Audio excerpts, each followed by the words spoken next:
kian tegas mendorong terbentuknya ekosistem industri baterai dari hulu ke hilir, tidak hanya pengolahan mineral seperti nikel, tetapi juga produksi material aktif, sel baterai, modul, hingga paket baterai dan daur ulang.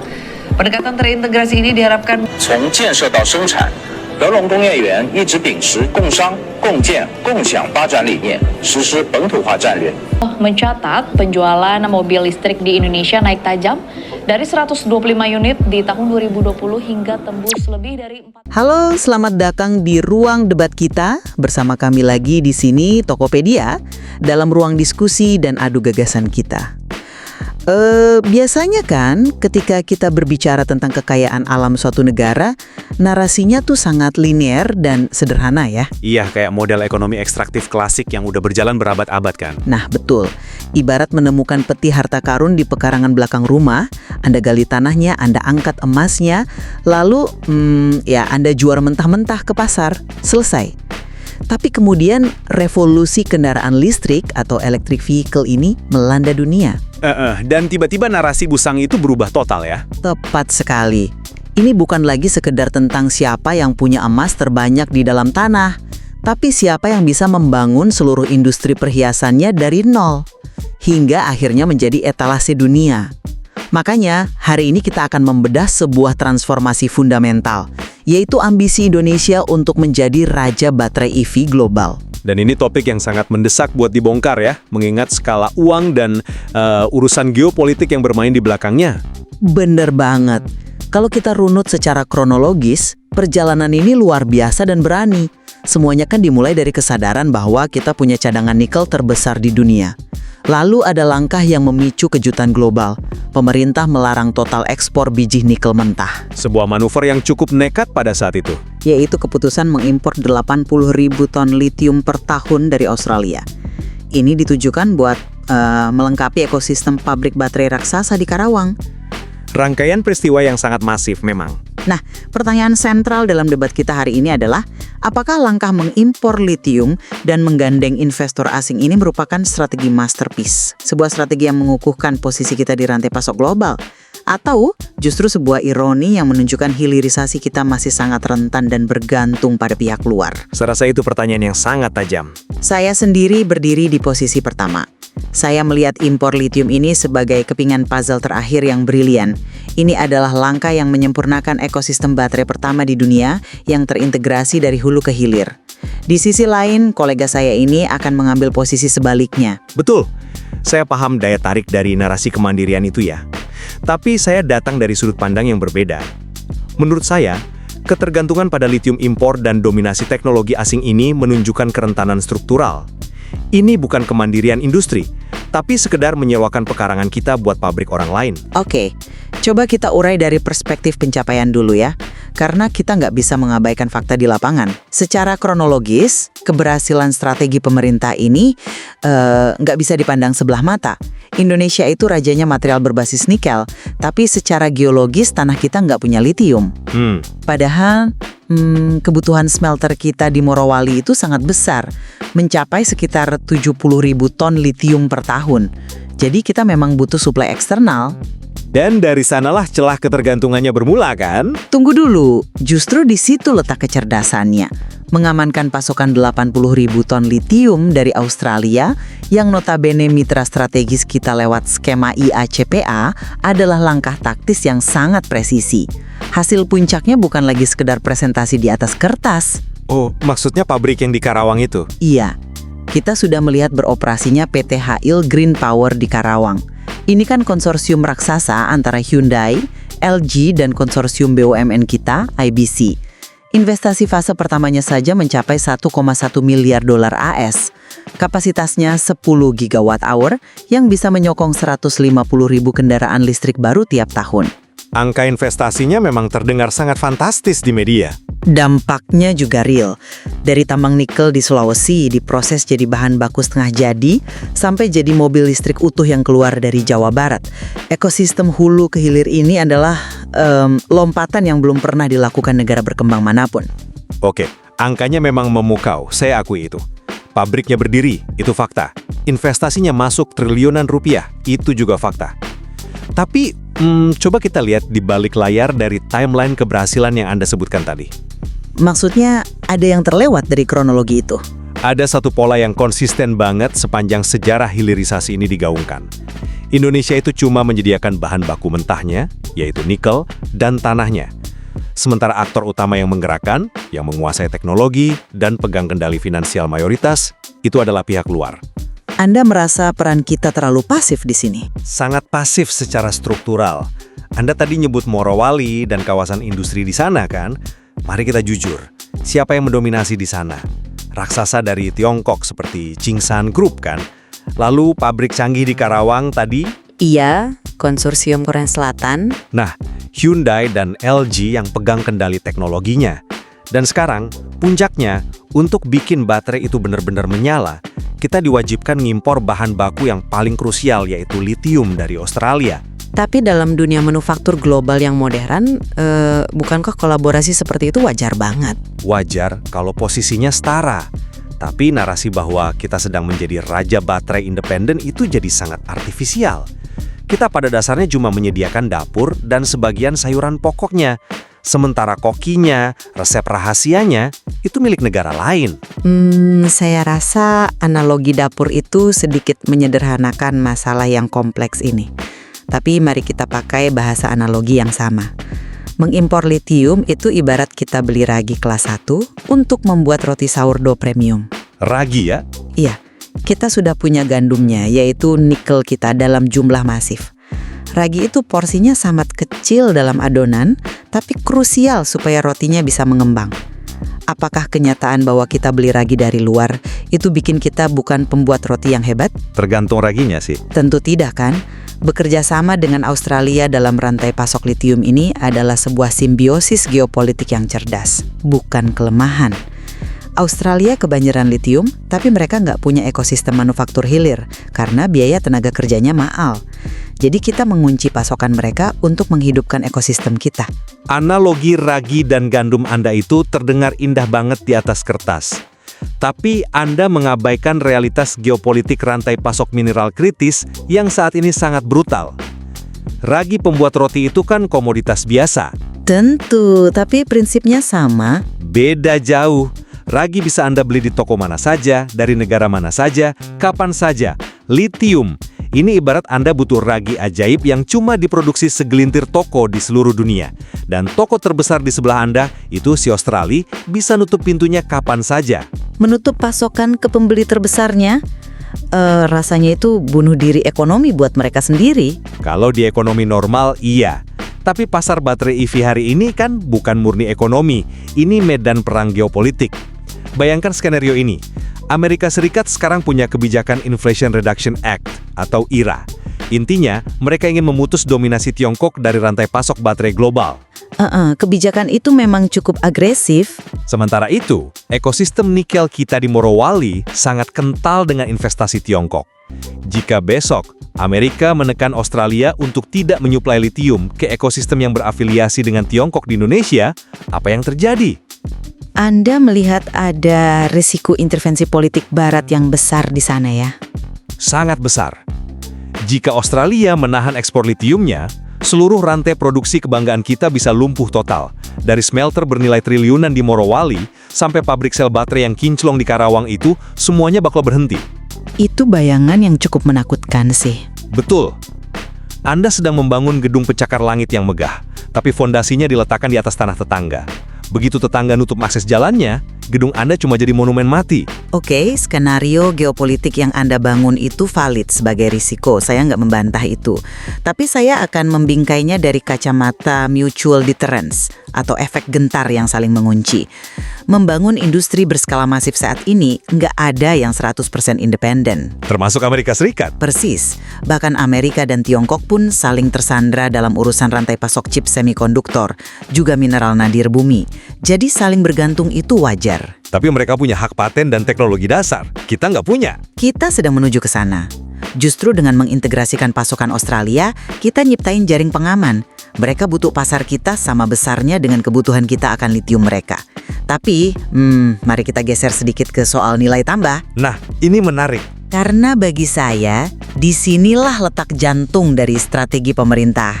Anda terus menyoroti soal koki dan resep asing. Betul, saat ini Korea Selatan dan Tiongkok pegang peran kunci. Tapi coba lihat ini sebagai mekanisme transfer teknologi tercepat. Transfer teknologi itu seringkali cuma sekedar jargon pemanis. Bagaimana mekanismenya di lapangan? Ini memang teknis, tapi krusial. Kita bicara adopsi teknologi HPAL atau High Pressure Acid Leaching. Ini proses metalurgi yang luar biasa rumit. Mengambil nikel kadar rendah yang dulu cuma dianggap sampah, lalu dimasaknya pakai suhu ekstrim dan tekanan tinggi buat menghasilkan MAPP. MHP itu bahan dasar baterainya kan? Betul. 10 tahun lalu, insinyur kita nggak punya akses ke teknologi super rumit ini. Kenapa? Karena modal bikin pabrik HPAL itu miliaran dolar dan risiko gagalnya tinggi. Dengan gandeng raksasa asing, kita dapat jalan pintas. Dan jangan lupakan angka nilai tambahnya. Yang sering dibanggotan itu ya? Tentu. Mengolah nikel mentah jadi baterai itu memberikan lompatan nilai dari 67 kali lipat, bahkan bisa 600 kali lipat dibandingkan cuma ekspor mentah. Ratusan kali lipat uang yang berputar di dalam negeri. Ini fondasi ekonomi yang kuat. Saya suka saat Anda bawa klaim angka ratusan kali lipat itu karena emang selalu sukses membius publik.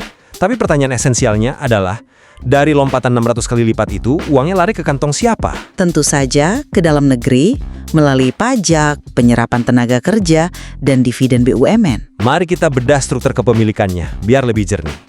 Kita punya IBC, konsorsium BUMN kita. Tapi dalam pabrik raksasa itu, IBC harus berbagi porsi saham dengan konsorsium global.